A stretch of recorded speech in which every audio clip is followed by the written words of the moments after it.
Morning students, BA final year की class में स्वागत है।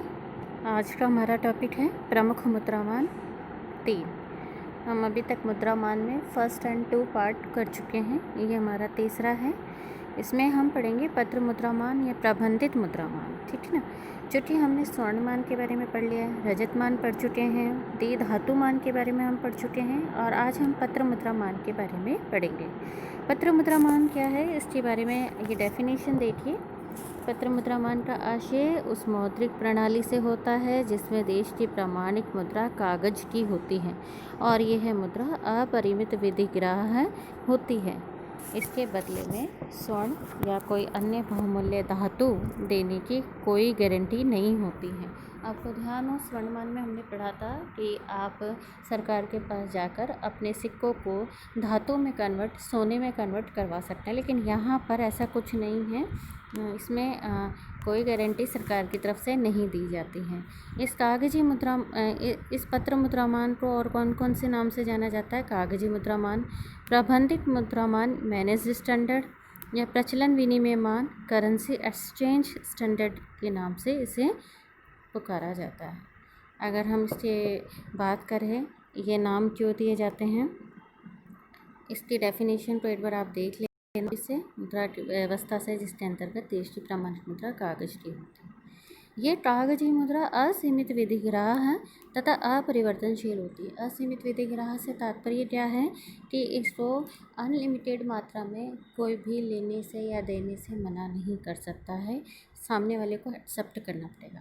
और अपरिवर्तनशील क्यों है? अपरिवर्तनशील होने का कारण ये है कि इस मुद्रा को लेकर अगर आप गवर्नमेंट के पास में जाते हैं तो गवर्नमेंट इसके बदले में आपको कोई स्वर्ण या धातु या कुछ रिटर्न में कुछ नहीं देगी, ठीक है ना। अब उसको वो परिवर्तनशील नहीं कर पाएगी, परिवर्तित नहीं कर पाएगी। चूँकि यह मुद्रा सरकार के विश्वास पर चलती है, अतः सरकार या मुद्रा निर्गमन अधिकारी बैंक मुद्रा की मात्रा व प्रचलन को इस प्रकार नियंत्रित रखता है कि उनका अर्थव्यवस्था पर वांछित प्रभाव डाला जा सके। इस नियंत्रण व व्यवस्था के कारण ही इसे प्रबंधित मुद्रामान या मैनेज स्टैंडर्ड कहा जाता है। इसे चलन विनिमयमान क्यों कहा जाता है? क्योंकि इस मान में पत्र मुद्रा के बदले पत्र मुद्रा जो चलन में है वही दी जा सकती है, ठीक है। यानी आप रिटर्न में अगर कुछ लेंगे भी तो भी जैसे कि 2000 का नोट अगर गवर्नमेंट के पास में आप जाते हैं बदल देने के लिए, तो गवर्नमेंट आपको 500 के नोट में से कन्वर्ट करके दे देगी, लेकिन देगी तो वह पत्र मुद्रा के रूप में ही देगी। स्वर्ण व रजत कोष के अभाव में बहुमूल्य धातुओं में मुद्रा की परिवर्तनशीलता नहीं होती है, ठीक है ना, इसलिए इसे अपरिवर्तनशील पत्र मुद्रा भी कहा जाता है। इस पत्र मुद्रामान की विशेषताएं क्या क्या हैं? इसमें कागजी मुद्रा प्रधान मुद्रा होती हैं। पत्र मुद्रामान के अंतर्गत कागज के नोट देश की प्रधान मुद्रा होती हैं। असीमित विधिग्राह्य होते हैं। छोटे छोटे सौदों के भुगतान में लेन देन के निपटारे के लिए हल्की व निकृष्ट धातु की मुद्राएं सहायक मुद्रा के रूप में प्रचलित होती हैं, पर वह परिमित विधिग्राह्य होती है, अर्थात पत्र मुद्रा विनिमय का काम करती है। यानी छोटे छोटे सौदे के भुगतान के लिए हल्की व निकृष्ट धातु की मुद्राएं सहायक मुद्रा के रूप में होती है, अर्थात यानी 25 पैसे, 1 रुपया, 5 का सिक्का, ये सारे क्या है, सीमित विधिग्राह्य मुद्रा कहलाती हैं, ठीक है। और असीमित विधिग्राह्य के रूप में कागजी मुद्रा चलती है। नेक्स्ट है विशेष कानून द्वारा नियमन। पत्र मुद्रा का नियमन सरकार के विशेष कानून द्वारा होता है। इस विशेष विधान का कारण मुद्रा व्यवस्था को उद्देश्यों व आवश्यकता के अनुकूल बनाए रखना है। भारत के केंद्रीय बैंक पत्र मुद्रा का नियमन करता है, यानी आरबीआई, ठीक है। केंद्रीय बैंक कौन सा है? वो है हमारा आरबीआई। आरबीआई क्या करता है? पत्र मुद्रा का नियमन करता है। और पर केंद्रीय सरकार का वित्त विभाग भी 1 रुपये का नोट जारी करता है। तो ये प्रश्न अगर आपसे पूछा जाता है कि 1 रुपये का नोट कौन जारी करता है, तो इसका उत्तर आप ध्यान रखिए, केंद्र सरकार के वित्त विभाग द्वारा ये नोट जारी किया जाता है। नेक्स्ट हम करते हैं मुद्रा मूल्य निर्धारण। पत्र मुद्रामान में पत्र मुद्रा की क्रय शक्ति स्वतंत्र रूप से निर्धारित होती हैं, क्योंकि इस प्रणाली के अंतर्गत कागजी मुद्रा विधान के अनुसार सोना, चांदी या किसी भी बहुमूल्य धातु में परिवर्तनीय नहीं होती, अतः इसके पीछे स्वर्ण तथा रजत कोषों को रखना आवश्यक नहीं होता। इस प्रकार पत्र मुद्रा का मूल्य प्राय स्वर्ण या रजत में निश्चित नहीं किया जाता। विदेशी भुगतान के लिए विनिमय दर या तो सरकार द्वारा निश्चित की जाती है या मांग और पूर्ति के सापेक्षिक प्रभावों से निर्धारित होती है। नेक्स्ट है इसमें आपके वर्तमान पत्र मुद्रा एवं अंतर्राष्ट्रीय मुद्रा कोष। वर्तमान समय में अंतर्राष्ट्रीय मुद्रा कोष के सदस्यों को की पत्र मुद्रा का मूल्य कोष द्वारा स्वर्ण में निर्धारित है। ठीक है ना, हमने जो SDR की बात करी थी, है ना, वो SDR के रूप में यहाँ पे आएगा आपके। तो पत्र मुद्रा का मूल्य जो है, सदस्यों की पत्र मुद्रा का मूल्य कोष द्वारा स्वर्ण में निर्धारित है, और विनिमय दरें भी कोष द्वारा सदस्य राष्ट्रों की सहमति द्वारा निश्चित की गई है। इस प्रकार सभी पत्र मुद्रा मान वाले सदस्य राष्ट्रों की पत्र मुद्रा का मूल्य स्वर्ण में तथा विनिमय दरें निर्धारित होती हैं।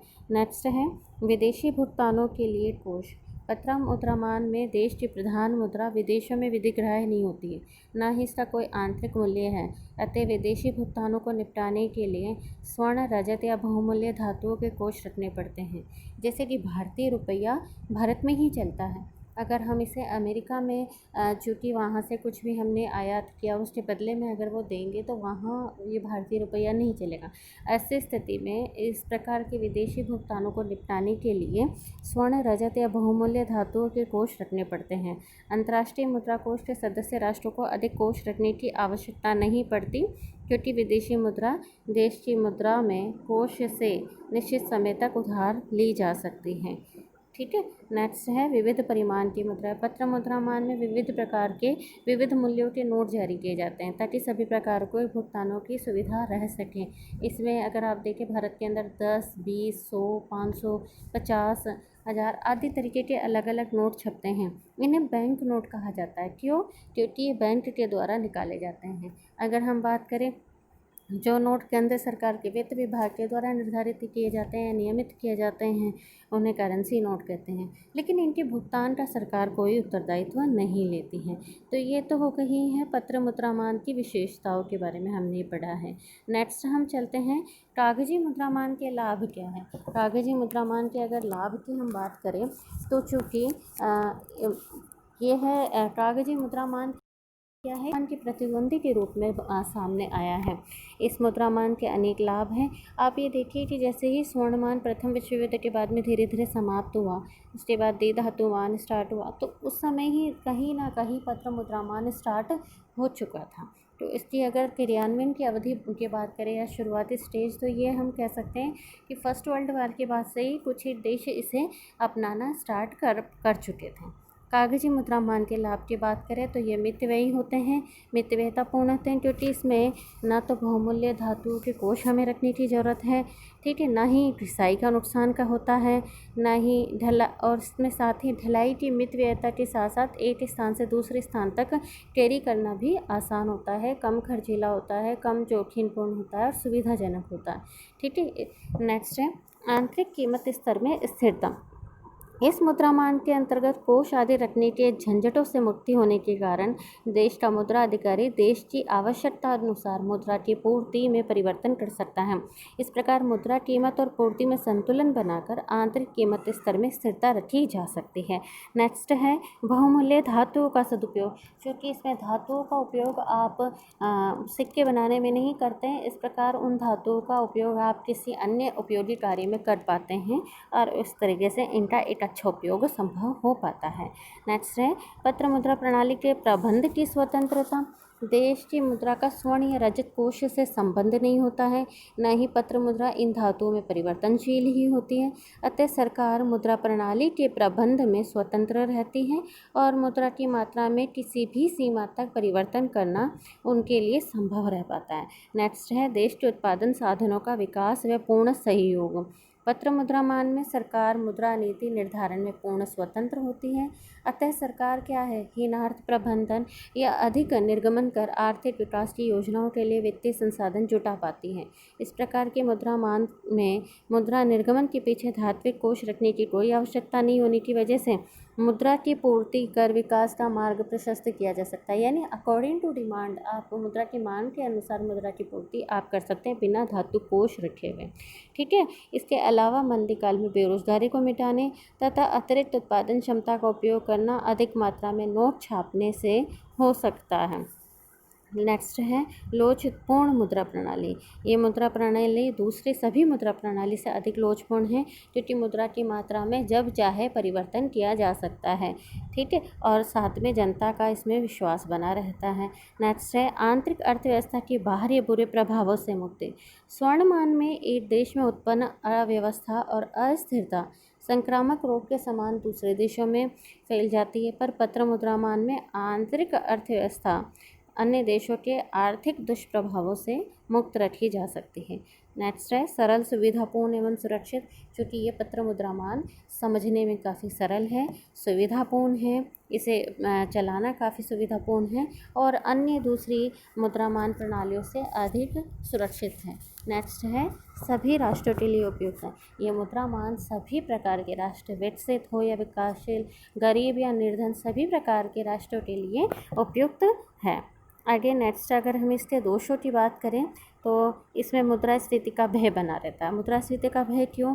क्योंकि इसमें आपको पीछे कोई धातु कोष रखने की ज़रूरत नहीं है, अतः मौद्रिक अधिकारी अपनी इच्छा से कभी भी मुद्रा की मांग के अकॉर्डिंग मुद्रा की पूर्ति बढ़ा सकता है। ऐसी स्थिति में बहुत कम वस्तुओं के पीछे बहुत अधिक मुद्रा रहेगी, जो कि मुद्रास्फीति का कारण बन सकती है।